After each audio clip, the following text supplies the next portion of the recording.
Hi, and welcome back to the Next Round Knitters Club podcast. I'm Rachel. This is really quick.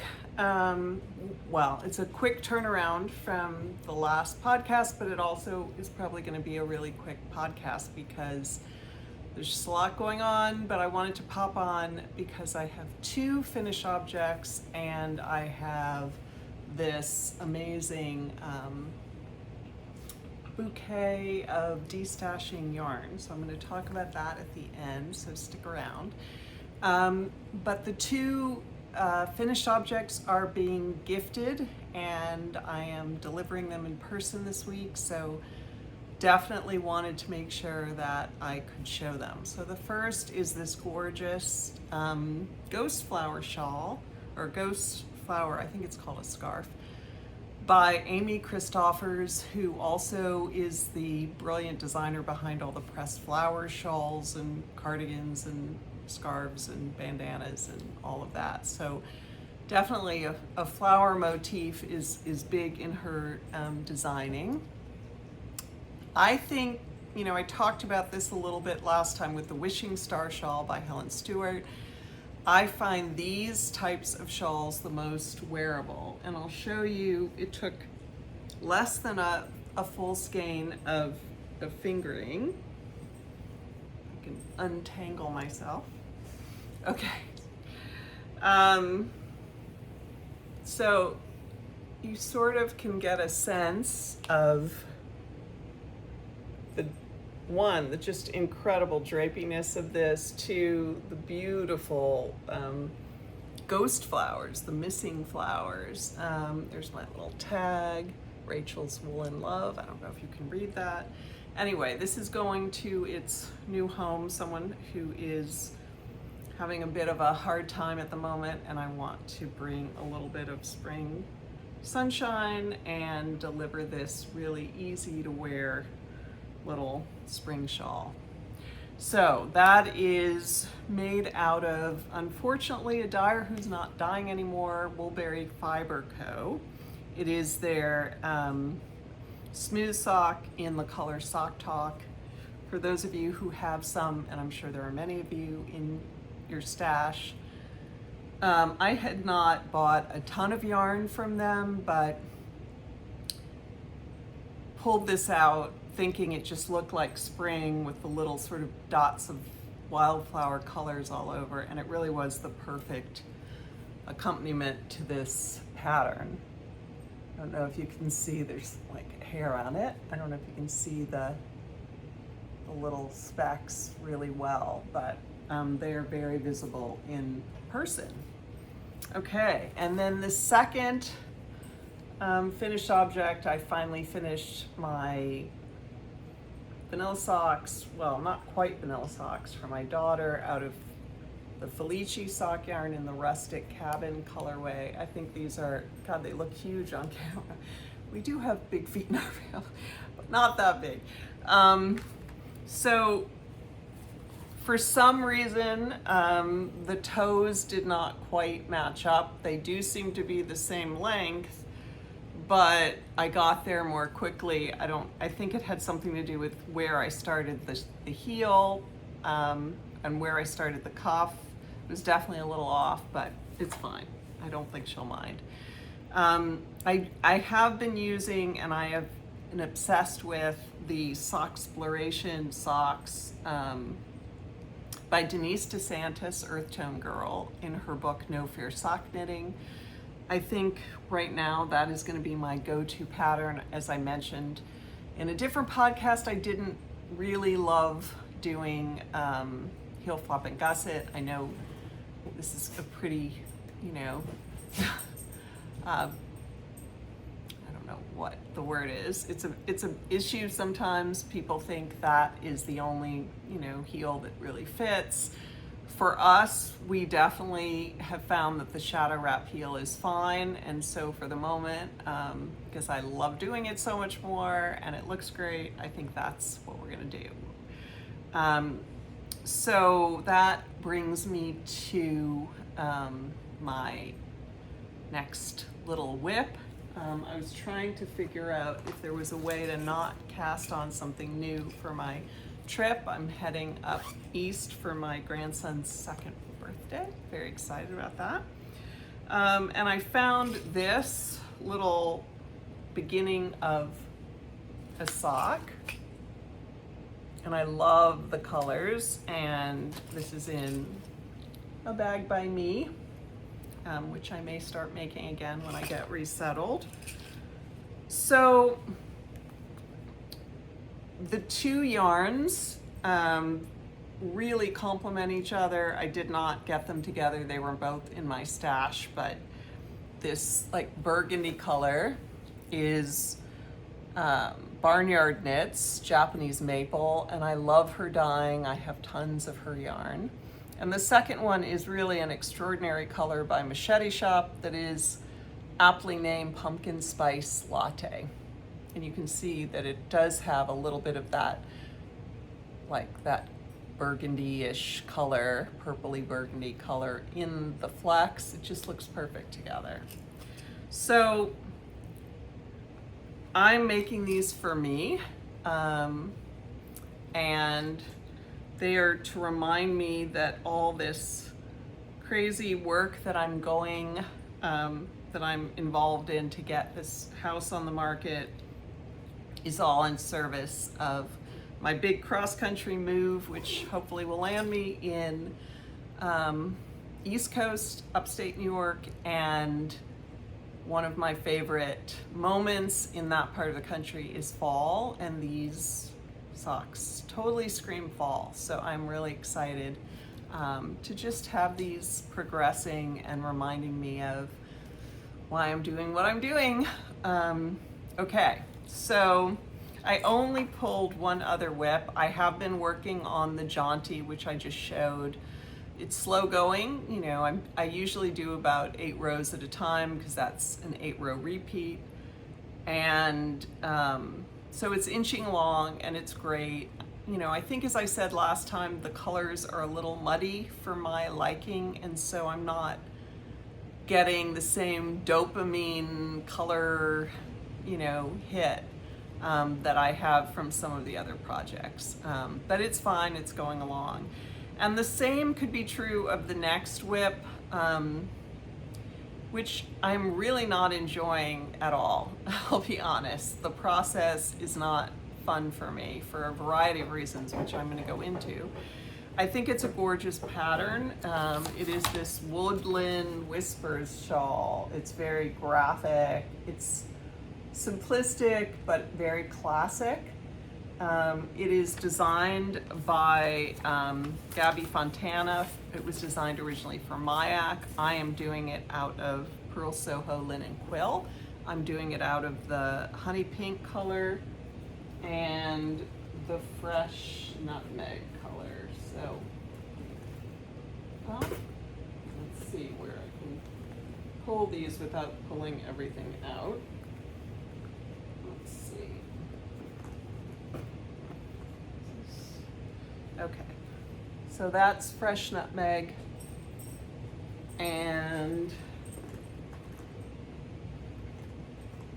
this ball that I sort of partially wound is honey pink. Beautiful, beautiful colors, love them. So what am I not loving?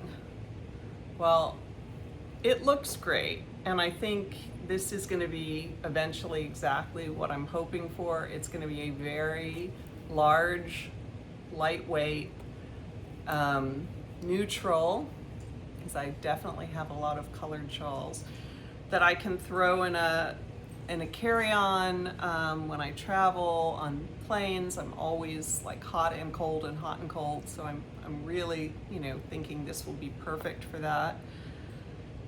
But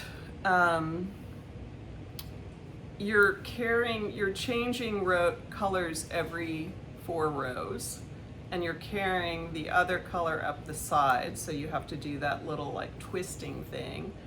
And the edging right now is curled, so I don't love the way it's looking. I'm pretty sure that is all gonna block out, but I would be really annoyed if I knit the whole thing and it didn't, and it just sort of curled like that, so that would not be great. The other thing is, because it is these two yarns in relatively quick succession of being changed back and forth, it feels less relaxing to knit on, you know, because you're constantly sort of getting to the end of a row where you have to then make sure that you're pulling up the other color and securing it, and I don't know, it's just not a fun, relaxing knit. I have been using another one of these little row coners to keep track of, I love these little things, especially in the bright colors, to keep track of what I'm doing so that I can put it down easily and pick it up. And as I said, you know, there's nothing wrong with, other than that roll, the edge, there's nothing wrong with the way it looks. It looks exactly how it's supposed to look, how I would imagine it looking. I'm thinking that if I can hang in there, once the rows get really long, it will actually feel more relaxing because you're just doing the same thing for a longer period of time and not getting to the end of the row and switching and having to do that. So I'm hoping that that saves me. Otherwise, I don't know if I'm gonna have the fortitude to keep going with that. Okay, so that's it for the knitting I'm gonna show today. If that's all you were here for, please like, subscribe if you haven't already. That would be super helpful to me as I'm trying to grow this channel back. And if you are interested in destashing, I have a little to say about that. So you may remember at the very beginning of the reboot of the first Next Row Knitters Club podcast, which was formerly Yarn Equals Joy, and that stopped like 4 years ago, and then I brought it back. So I decided I was going to try destashing because I have so much gorgeous yarn, a plethora of beautiful, beautiful single skeins, mostly fingering, that could use new homes.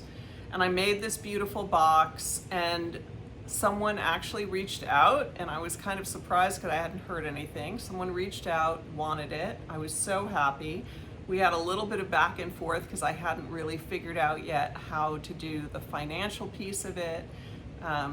She did reach out as I had asked on my email, which is listed below. And that was really exciting and nice to sort of get that surprise. And I was so happy that she was so excited about the yarn. The only issue came when I went to mail it at UPS, and it was over twice as much as I thought it was going to be to mail it from here to another state in the US, a kind of farther away state. So I realized that the $75 for 5 skeins, including postage, did not really make a whole lot of sense. I'm glad I did it. I'm glad she got it. I'm glad she loves it. I'm glad, you know, I figured out what the process looks like. But my intention was to do it in a way that would be affordable for people, and I'm still going to do that, but I can't do it in a way that just completely is silly for me.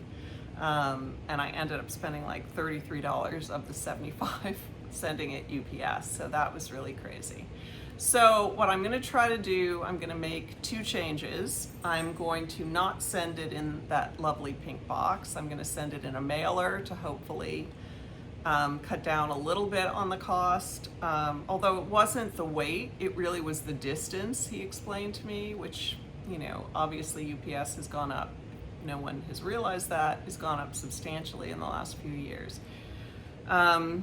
But anyway, I'm going to charge $100 for this next set of 5 skeins. I think that is still a great value. I will still include postage in that, but hopefully that will be a little more doable. So if, when you see these 5 skeins, which I think are gorgeous and will definitely be somebody's thing, and you want them and you want to experience these yarns, some of which are by dyers who aren't dyeing anymore, so it really is like a time capsule of indie yarn. then reach out and we'll make a deal. Okay, so I'm just gonna hold them up again in this sort of, if I can do that in some sort of order. I don't know if you can really see, they're all 5 there. Okay, so it could be a fade, it certainly doesn't need to be, but this is really for the blue and purple lovers among us. So this first skein is by Stitch Mischief. I don't know if they're still dying or not. It is their sleek sock, which is 100 grams, 400 yards, 80-20, 80 superwash merino, 20 nylon, and the colorway is Love Fool. This is your perfect spring, summer shawl socks. It would be gorgeous as that ghost flower shawl, really, really pretty. And that's the first skein.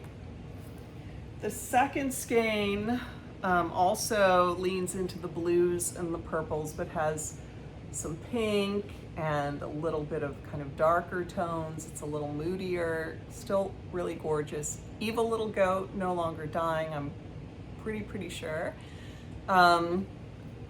This is her Shimmy Goat. It's 80-20 again, so 80 superwash merino, 20 nylon, 100 grams, 400 yards, and the colorway is Over and Over and Over. Don't know if that's a reference to something, but also really pretty. Okay, number 3 in this 5 skein deal is from Maker's Haven. Pretty sure she's not dying. This was hand dyed in North Carolina. She used to have a podcast too. I feel like her name was Amber, I'm not sure. After the Storm, another 80-20, 100 grams, 400 yards. So again, because these are so similar, if you did want to do some kind of like big fade shawl, I think you'd be in a great position to do that. These two particularly are like a perfect together. Actually, even with this third one, if you did a 3 skein shawl, I think these would be gorgeous. This one is Mad Tosh in Flash Dance. This is like one of the best colors. I don't know if you can see even all the tonality. It really is deep and gorgeous and fun. This is not a sock yarn. I believe this is Tosh Merino Light. It is covered up, and I don't want to take it apart, but it looks to me like a single more than it does like a sock yarn, and it is, as I said, the colorway Flash Dance. Really pretty.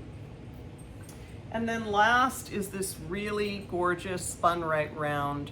This is a merino single, so it's 100% superwash merino, also 400 yards, 100 grams. Colorway Where Is My Mind? Definitely should keep this, because that is definitely what's going on with all this moving and packing. But you can see this is, you know, has the same tones, but it has a completely different feeling.